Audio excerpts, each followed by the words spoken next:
is haunted, so you may hear some strange sounds, okay? Thank you. Has anybody here, because this is not basically a Star Wars convention. Can't win them all.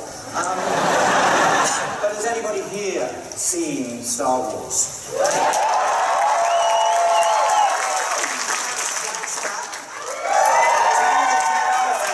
Attack of the Clones, Return of the Sith. What else have I missed out? Revenge of the Jedi, Force Awakens, Rogue One. Seen this? You and your parents and your grandparents have been paying my salary for the last 40 years.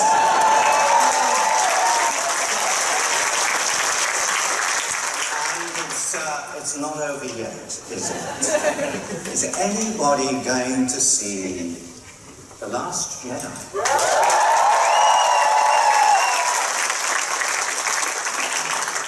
Me too. Well, the nice thing about being in the movie is that generally, if you're nice, they give you a ticket. And you don't have to stand in line. On the other hand, you do have to go through a line of reporters who will endlessly ask you, what's it like to be in a Star Wars movie? Is it hard in the costume? How do you go to the bathroom? Is that your voice? How do you get in there? You look at it, oh, you're the other one. Okay, fine. Yes, I have had every dumb question in the galaxy asked of me. And today will be no exception. Has anybody got a question they are dying to ask? Okay. What was that? Did I pick you? Did I plan to go, sir, do you have a question? Did I? Exactly. Does anybody have a question to ask of the only person to be in all of the 8 Star Wars films? It is more than 40 years since I stood on a lonely desert planet with its twin suns, its endless wastes of sand, its burning heat. And I stood there and said, hello, I am C-3P0 Human Cyborg Relations and this is my counterpart, R2D2. R2D2, where are you?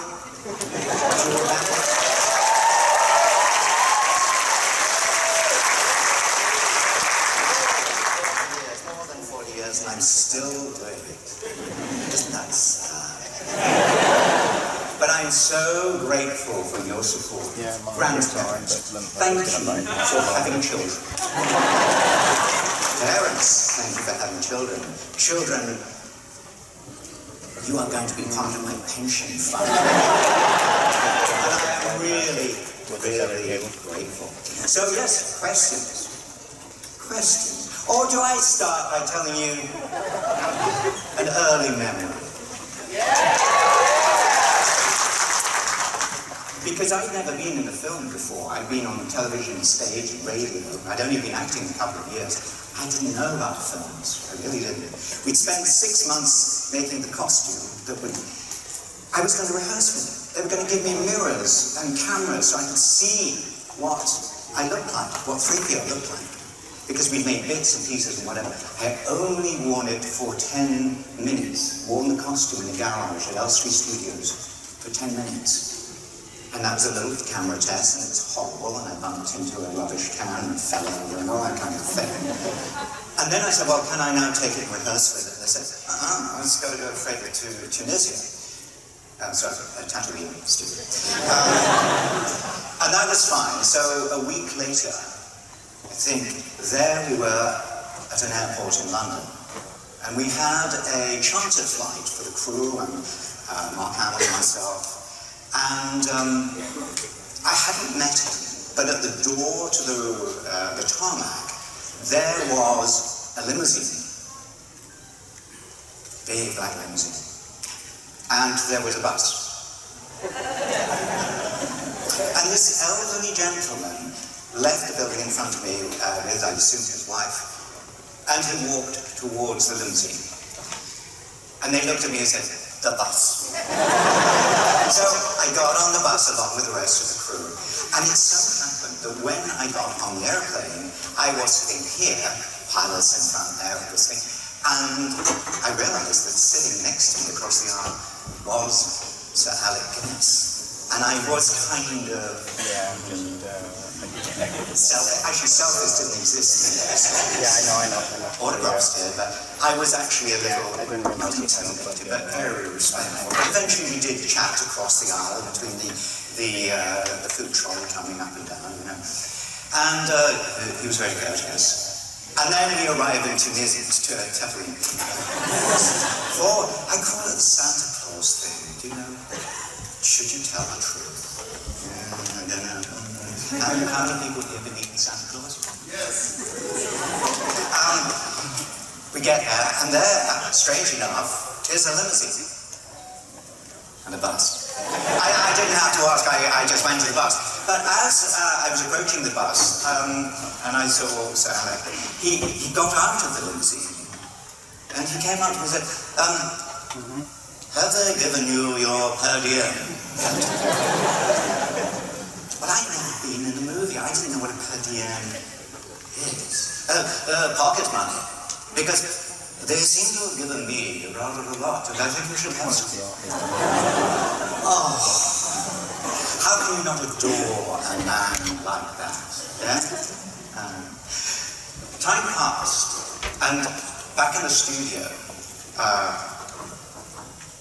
there was a chair. I was amazed. We all had chairs with our names on, you know, cross-legged chairs, canvas chairs, your name on the back. And mine said, of course it would, Anthony Daniels. For anybody in doubt, that's my name. And for anybody in doubt, yes, we are Fan Expo. Has anybody counted? For anybody who gets bored whilst I'm talking, please tell me at the end of the day how many times there is Fan Expo. And I was really impressed to have a chair with my name on. Really impressed, because I'd seen movies about filmmaking. And it was always very grand. Because, do you know there's nowhere to sit down on a film set? There is nowhere, you've got a set, and only special people have chairs, yeah? And I was suddenly a special person, I felt quite good. And I sat in it for a while, and they said, can you come and dress up, you know, put a suit on. So I did, and we did that a lot, and we did it a lot. And about the third day, I realized my chair wasn't there anymore. It's like, so I said to the studio, there was a chair with the name Anthony Daniels on. And he said, oh, yeah, no, he never showed up. Are you there? And what had happened was that when I wasn't in the C-3PO clothes, I had a long dressing robe, a toweling dressing robe. You know, very much like Obi-Wan Kenobi's robes. The crew thought I was Sir Alec Guinness's stand-in. Years back, do you want another story about Alec? Sorry. It's sort of one, actually one of my favourites. Move forward several scenes where we're still actually we're on the Death Star now. The Death Star. In England, obviously, at Elstree Studios. And there was a scene where Alec is to say something like, we're looking for the princess, you know. Is there any walking? No. 11:05, attention block, AA23. Jeez. Oh, that's another story, anyway. Anyway, Alec goes off to nuke the Death Star. Just something, doesn't he? Oh, the tractor people. Smart ass in every row. And he said, he had the line something like, maybe a few moments, whatever. And he went to the door. And the door, you know, the door on the Death Star, they all went up, down, or sideways, all like that, didn't they? Yeah? Do you remember? There is no such thing on the Death Star as a door with a handle that you do that. That just is not spacey enough, right? So the rule of the Death Star is, or any space vehicle, that the door must go up, down, sideways, like that. The trouble with not having a door with a handle is that you need the technology to raise this door. Yes? The technology was Charlie. Charlie was round the back. And Charlie had a rope. Yeah? Yes?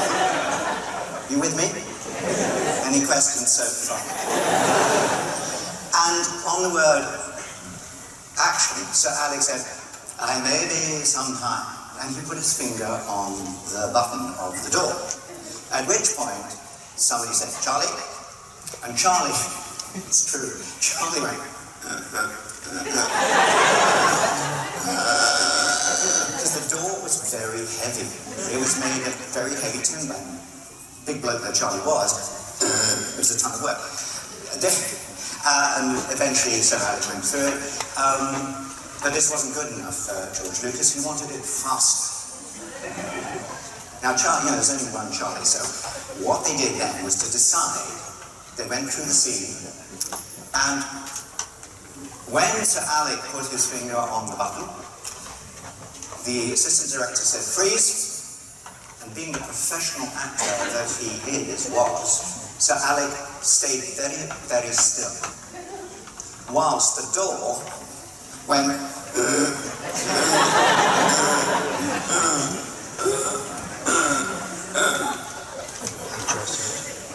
at which point the AD said, "Action, I may be some time." At which point Alec went through the door, and then Charlie let go of the rope. And gravity being what it is, the door fell basically at 32 feet a second, square. Science. What happened then? What happens then? Not a crash. Back in the edit suite, George Lucas took this film up the door, going up very slowly, with Sir Alex standing very still, looking pretty much towards camera. And there are 24 little pictures in every second of film. The clever thing is, if you take out 12 of them, you take out number 2, number 4, number 6, every other one, you end up with half the film to do the same picture, don't you? Which makes it look as though the door is moving very fast. It's a very old and very clever trick, which is great, until when you watch this scene, you will notice Sir Alec, and what happened was, on one of those missing frames, he had begun a blink. People blink, right? The eyes closed for a nanosecond. But the first bit was missing, so suddenly you have Alec looking, and for no reason at all, watch this at home, his eyes suddenly open like that, because when you open your eyes after a blink, they become bigger than they were at the beginning. So suddenly Alec is going, and it's for all the world as though he'd been boosted by an electric It's absolutely true. You can see it. You can see it. The same thing, of course, happened in Obi-Wan's cave, where he said, "This was your father's lightsaber. He wanted to have it." And he gave Mark Hamill this handle of a lightsaber. None of us had seen, the world hadn't seen a lightsaber until this moment, I think. Imagine a world without lightsabers. Scary stuff. And of course, Mark stood there. And again, with the trickery of and he accepts it, and then the AD says, "Freeze." And then a man, everything stopped, and then a man, an AD, ran in, and I'm dressed up through that, going, what's going on? And the man came in and stuck a wooden pole in the end, and then he runs out. And then the AD says, "Action." Wow, this is an incredible thing. Making movies is very, very strange, very different from seeing them for real. But there's lots of things that you don't realize that are going on. For instance, do you remember the oil bath scene? The famous bathroom scene? Yeah? But do you realize, it was very cold, I think it was in March or something, very cold. And basically I'm not wearing a huge amount under there because there's no room. So there I am on a hoist, on a lift, an elevator that is going to go down into this bath of vegetable oil. There's this green vegetable oil. And they've been kind enough to warm it because it was cold. When you see it, you will see the steam coming off it. Won't you? The steam was actually produced by 2 domestic electric kettles behind. But it looked good, didn't it? And as I went down, I mean, the suit was very tight, and I was up to my knees before my toes felt something coming up. And gradually, as the oil got higher and higher on the outside, it followed very gently and smoothly and warmly. And at a certain point, if you watch very, very carefully, you'll see 3 pairs of smiles. But worse is to come. Watch this, and you'll see. I have very little vision, apart from straight ahead, no peripheral vision, so I have to rehearse things very carefully. But in the scene, suddenly, Mark Hamill, I notice you never see me get out of the oil bath. I just suddenly, I'm there. Actually, earlier, watch this scene, because Mark is talking, Luke Skywalker is talking, and because I had no peripheral vision, I'm listening. And I'm listening, but something must have distracted me, because I'm talking to him, and he says something, and I thought, he's suddenly not there. It's like I'd missed him going, oh, he's over here now. No, it's over. But when I get out of the oil bath, he hands me a towel. He actually puts it in my hand. I want you to watch what happens next, because I am busy talking away, and very casually, not being quite aware of the effect I was giving, I'm polishing. Anyway, so there we go.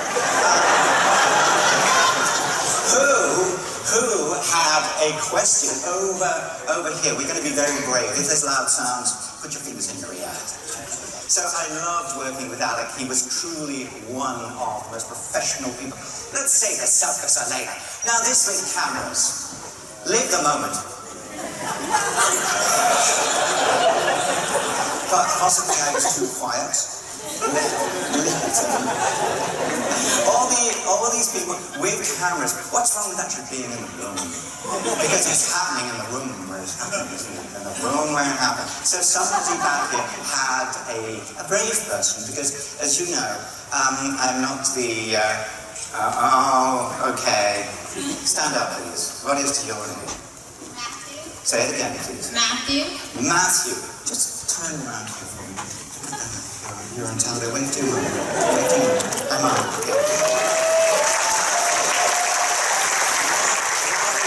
What is your question? Well, first of all, there's 360 film expos.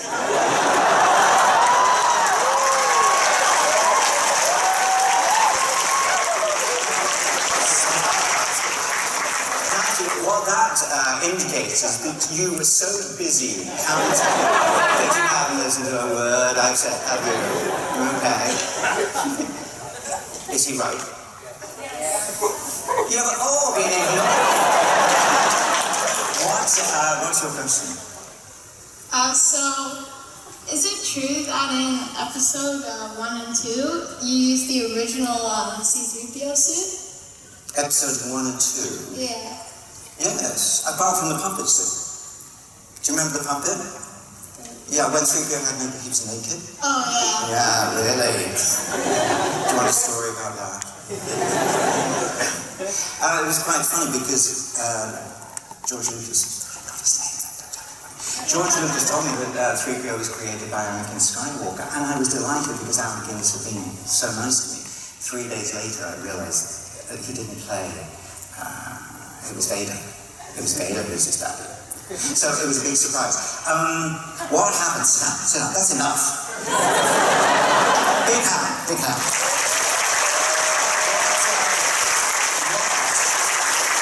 What happened with the suit? We had the suit in episode 1, which is a puppet, and that was worn by a member of the crew, and I was doing the voice and all that.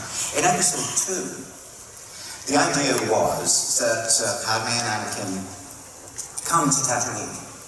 Again, horrible. And there was a scene in the middle of the night where Padme came in a blue nightgown, looking very beautiful. And there is the puppet 3PO sitting there, all alone. And she said, "Can't you sleep here, 3PO?" I don't actually sleep.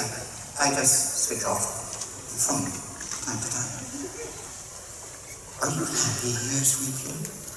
I'm not unhappy. I mean, everybody is very nice, but it's very difficult being like this. Like what, 3PO? Naked, if you'll pardon the expression. And he went on to explain that Anakin had to leave before he had time to fix the conference. And he had spent all these years programmed for protocol and etiquette, naked. That is simply not protocol. And it explains a certain amount of his neurosis, doesn't it? And Padme listens very, very carefully and with great sympathy. And she looks down. And 3PO said, "But I'm sure he will come back eventually. He will return." Return to the Jedi, get it? And Padme is very thoughtful, and then she looks down at her feet and says, "But 3PO, there's a box of coverings right here." "Oh my, I never noticed." 18 years in this room, and he never noticed. I mean, I thought only George Lucas could write stuff like that.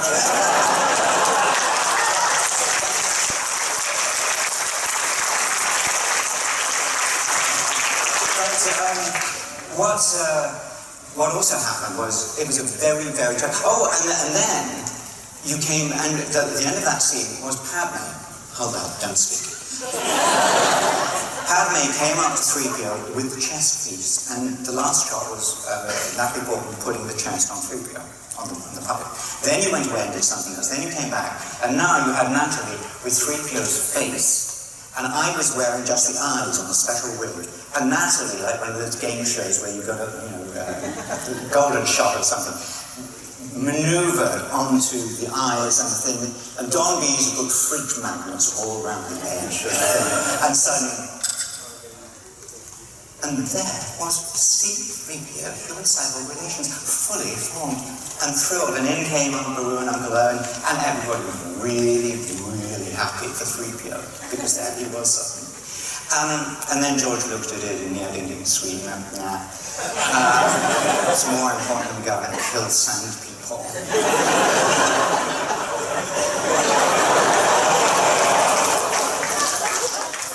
So I say nothing. I have no criticism. What was the question? What was it? Matthew, was it Matthew? Did I not say that? I don't care. Right. Somebody was over here had an amazing question. Who was it? Okay. Well, I'm going to be very, very brave. Stand up, sir.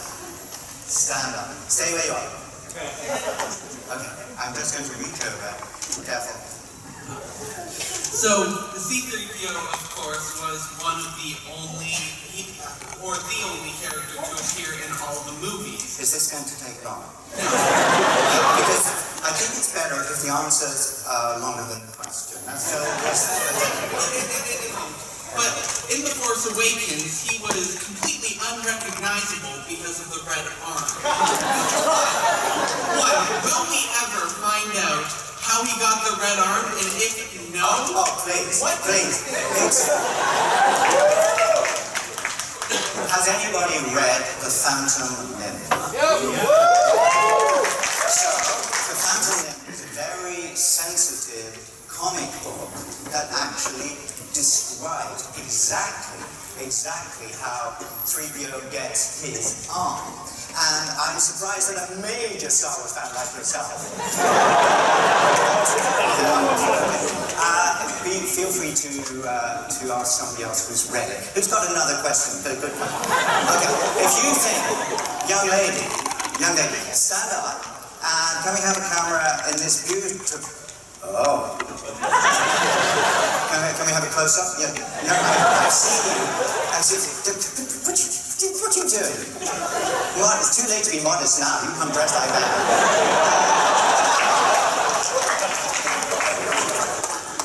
I'll be picking this up, I can't see. Did you count on the 360 fan expos, the one on the screen there, which keeps walking? Right, can we get a shot of this? Turn round to the camera and... Oh, wait a minute, you have to come here now. Jesus. I'm getting confused. Okay, hi. Intimate moment. Come inside. Yes? Why are you putting your clothes on? Oh, yeah, right. Do we have the whole effect? Okay, go. It better be a good question. Okay, so my best friend is a giant Star Wars fan. Like, gigantic. It's kind of her whole life. And I told her that I would ask you a question for her. I love Star Wars too, but...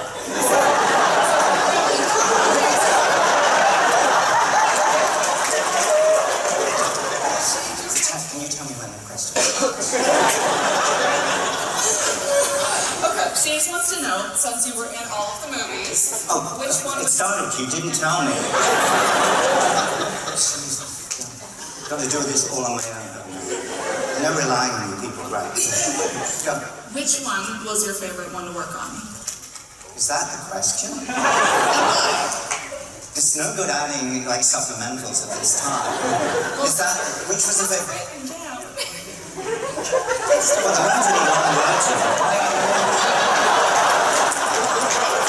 Education is a dying art. I have it written down. What was your favorite movie?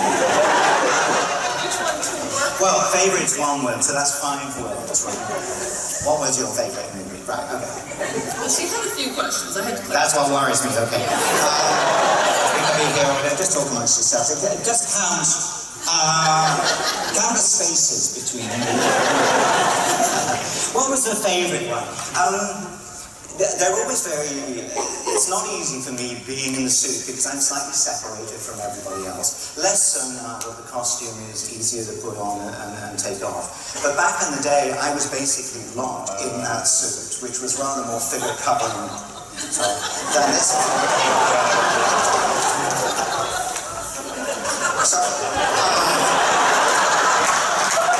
A little more figure covering. And I was locked in there alone. And to begin with, of course, people would just come up to me all the time and say, rather than as they do to you, saying, gosh, you look fantastic, it's incredible, you look, I mean, you're a perfect droid, you are, because nobody had seen a costume like this.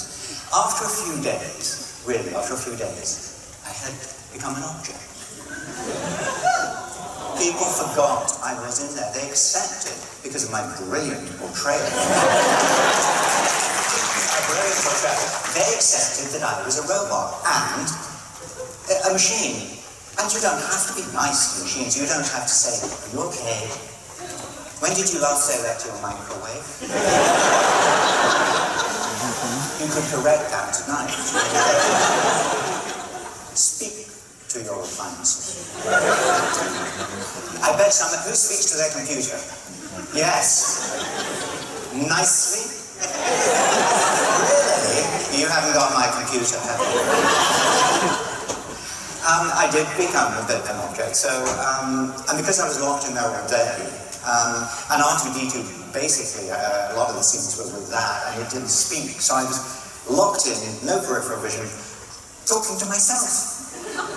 George was busy kind of, I don't know what he was doing, but he left me to it, and it was kind of slightly, I got used to it, but it was kind of awkward.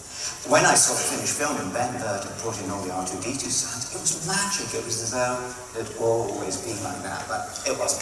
But then we come back to The Force Awakens, where I got a phone call from Kathy Kennedy, the producer of these films, and she said, would it be okay if J.J. Abrams, who's the director of the next movie, would it be okay if he called you on the phone?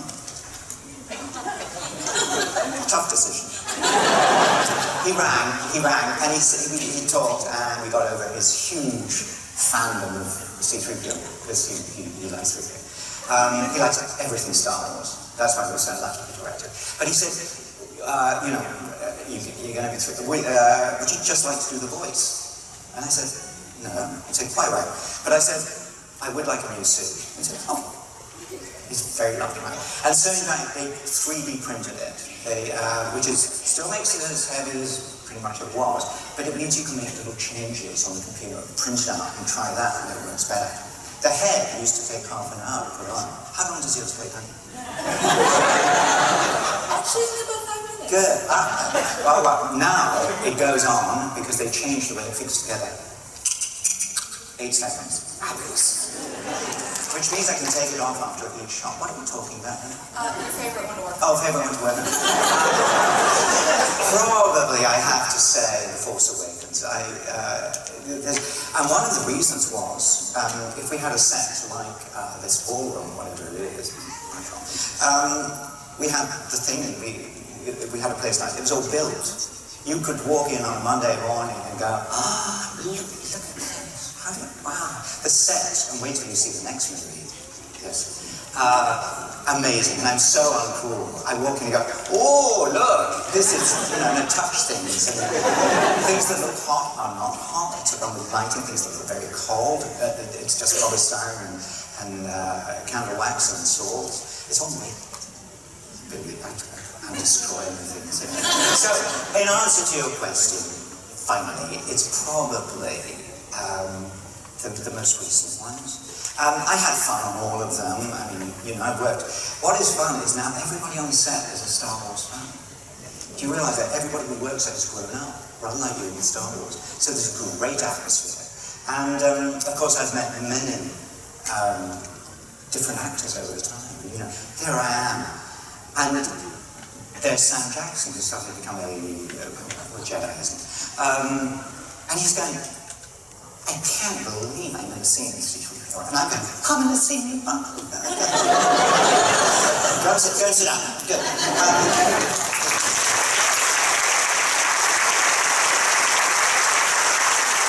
So there have been so many different actors, and it's weird because you see all the actors in different ways. You start off at the beginning of the day. Usually you come in. It's maybe 7 o'clock in the morning, maybe 8, and you come in and you do a walkthrough. You go on the set, it's unlit, it's probably cold, so everybody's kind of wearing down jackets, And it always made me laugh on the last movie, because Carrie used to come in clad in like duffel suits, so this kind of ball of a duvet would come in, of course with a can of Coke. That's the way you recognised it was Carrie's can of Coke. And her hair would be in rollers because they're about to do it and whatever. And you would run through the scene. And then what happens is you work out where you're going to stand, where you're going to go, and then you do a little run through for the camera crew, the sound crew and the lighting crew. So you go through all the moves, and then they say, thank you very much. Would you like to go to breakfast? What are you laughing about? The most important thing on a film set is the food. It's what the crew lives for, I promise you. You have bad food on a movie, you got bad food. People don't like that kind of thing. And then, of course, you come back maybe 2 hours later, because one of the things in a Star Wars movie is the lighting is so beautiful. You love the scenes because they look good. And there, then I would come back, and I got my underclothes on, and as everybody assembles, I begin to dress up, whatever. And there, for instance, would come Carrie. Now, I think a general, isn't she, or something? Yeah. And looking absolutely beautiful, and princess-like, and leader-like, and still with a camera. You would be amazed how many shots that she's in has, from my point of view, has got a camera code hidden somewhere on the set. And the crew were desperate not to feature it, because Coca-Cola would love that kind of thing. But that wasn't the case. But of course, I have known Carrie for, she came into filming a few weeks after Mark and I had started. And of course the hologram, we did the hologram before she was there. So the first thing we knew about Princess Leia was nothing, because we were all staring at the table going, who is she? She's so beautiful. There's an empty table. I'm looking at Mark. Crazy what? He's a very good actor. One reason you believe in C-3PO is because Luke Skywalker, Mark Hamill. believes in C-3PO, talks to 3PO. Therefore, you know Mark isn't crazy, you know he's an intelligent guy.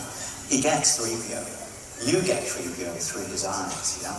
And my brilliant acting. I think that's enough.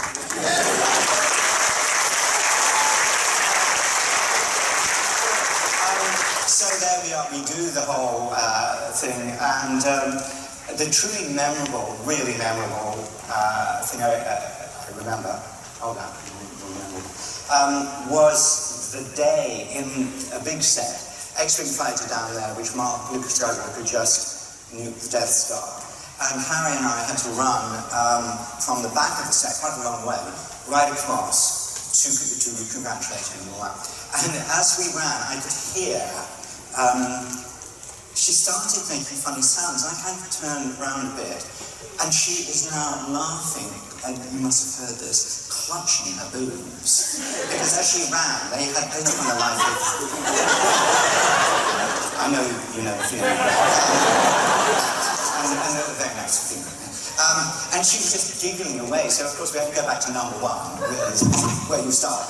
And she went away to wardrobe, and she came back swathed in the sort of crepe bandage that you put around a spring bag. So she was like a cast-iron lady as she ran forward, just nothing moved. But then when we arrived, of course, here's the really silly thing. As we arrived at the X-Wing, Mark Hamill jumped out and come down the little stairs, and all the extras were running by, or everywhere, all of them completely ignoring him, because nobody told them that he had done something huge, powerful, and heroic. And they just had been told to run there, run back there, and he's going up to people and congratulating them. You ask him next time you see, it's well done, fantastic job. It was him. People forget to talk about, tell the extras, the background artists what's happening. They did back then, not so much now. But another favourite thing of Carrie is very shortly after the film opened, I was doing something in Hollywood, and she took me to a restaurant called Dharma Bread on Hollywood Boulevard, a North African fitting restaurant. And we had a great meal, and the maitre d', this big guy in a kind of Tunisian outfit, ran the place, and he was English, and he said, Miss Fisher, I really, really love that film, and you went on at some length about what a brilliant film, and we were both sort of slightly glowing. I was waiting for Carrie to say it, and he said, there's only two things I didn't like in that film. Those two bloody robots. I think Carrie doubled his tip. And the last memory, maybe I'm going on about Carrie, yes, we were all really shocked. In the last The Force Awakens. There was one shot which I didn't make it, we changed the whole storyline. But there was one point where she looked in rehearsal into my eyes, because 3PO had done something really good, and said, you deserve a hot oil bath. And the look in her eyes was so loving and so whatever, and again when I was dressed up as 3PO, and I looked into those eyes, and she looked into mine, and it was really touching, and that's the memory I keep with her. We all miss her. The magic of the movies is you will see her as you've never seen her before. And the other day when I was putting my voice back on, I had completely forgotten what we shot, and suddenly in the footage that I'm watching, there she is, living forever. That's movies.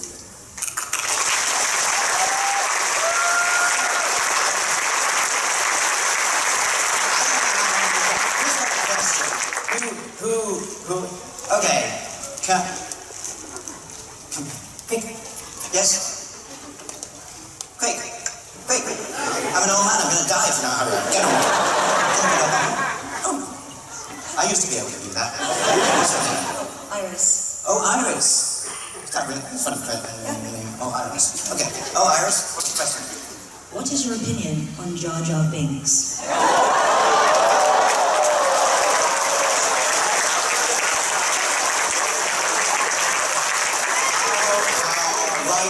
Your parents call you, oh, Iris. Iris, what is your opinion? What? He's a hero. Let's call it Iris, okay. Jar Jar? You're not here, are you? What's your opinion?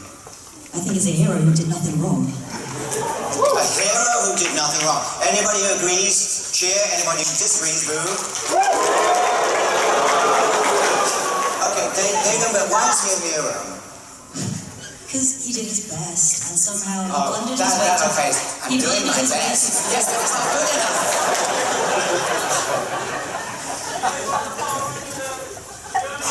Because he's a Sith Lord too. Say that again. Jar Jar Binks is a Sith Lord. Okay, can you do a Jar Jar impression? Mr. Jar Jar Binks, Mr. Humble Servant. That's really horrible. What is my opinion? I will tell you what my opinion is. Jar Jar was created by George Lucas, and he employed an actor, Ahmed Best, who's a terrific actor, terrific mover, terrific inventive brain, highly intelligent, did exactly what George asked him to do. George's son, Jed, was thrilled by that performance that Ahmed did perfectly. But Jed was 10 years old. No, I wasn't. So for me, Jar Jar was a bit like Ewoks, grown past that sort of stage. 10-year-old, 11-year-old, 12-year-old, 8-year-old adored Jar Jar. It was a very, very good thing to do. Anybody remember Jar Jar when they were 8, 9, 10? And now you are 20-something, aren't you? Do you see how it's all going up? It's all going on. So I hugely admire Ahmed Best, and you've got a very bad press for doing it. It's a very good question. And Jar Jar's not for me.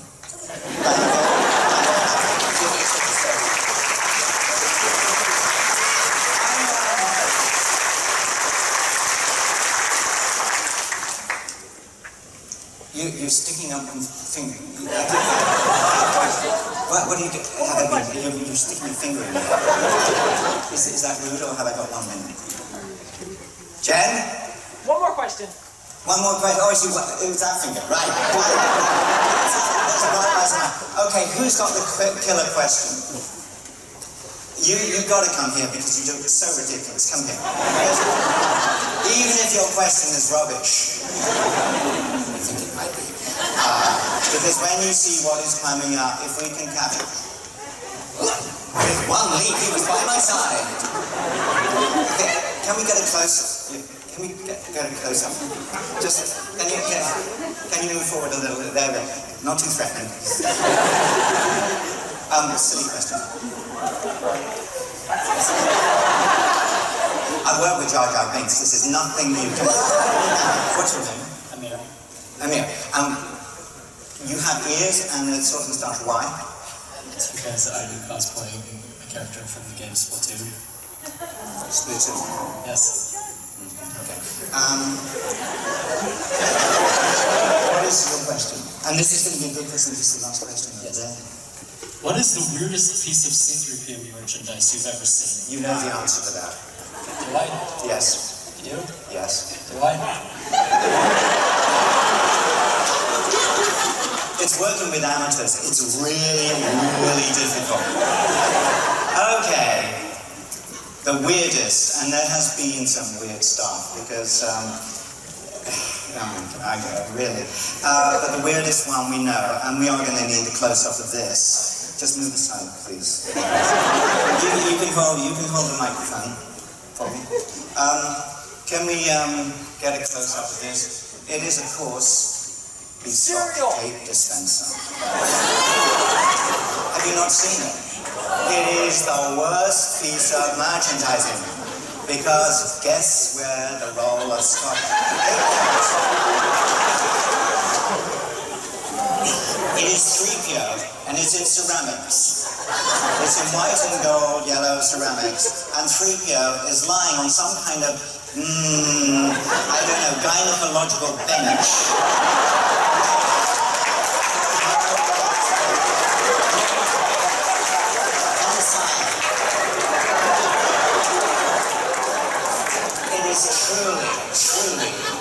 It's made by a company called Taste Setters, and it is truly a point. But I have no saying in the scuff that things like bobbleheads I see my beloved character now so abused in every piece of plastic and whatever. But people love this stuff. And how many of you have got a bobblehead? I mean, a toy bobblehead, if you see what I mean. Yes, they're very, very popular. And one of the reasons, of course, we have merchandise, as it's now called, is because it extends your enjoyment of the movies, doesn't it? Well, I dread you up. Have you got a lightsaber? I do. I thought you would too. What else do you have? Let's see, I have this BB-8 Sparrow. Oh, I love BB-8. The great thing about BB-8 was on the set. The first time I saw him, I just think, I'm not sure if it's him or not. There it was, and so he said beep, beep, beep, beep, beep. And there is Brian Herring in green. I call him the man in green, and he's got all these things. And he's here, BB-8's there, and I'm here. And every time he goes BB, I'm just looking at Brian and laughing because he had the perfect voice for. Sadly, they didn't use it, they got it generic. But I love BB-8, it's adorable. And of course, there's other droids coming now. We love droids. I don't know why droids really work for people. Are you still here? Big hand from here.